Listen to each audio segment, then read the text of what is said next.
بسم الله والصلاة والسلام على رسول الله. تم تسليم مبادل حراري 5 طن لدولة العراق، الحلة، بابل، 3 مراحل 5 طن لزبوننا الغالي الأستاذ أحمد الشمري في دولة العراق العزيزة، مع ماكينة تعبئة اللبن 4 خطوط أيضا للأستاذ أحمد الشمري. تم التسليم اليوم في تاريخ 22 رمضان 2023 من قبل شركة ابن الخطيب لخطوط الإنتاج الغذائي، خطوط الألبان والأجبان.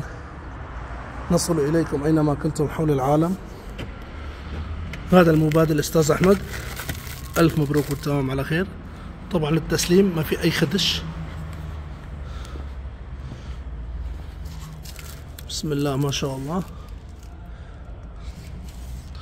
طبعا هلأ كمان راح يتم التغليف بشكل كامل مثل ما تغلفت ماكينة اللبن.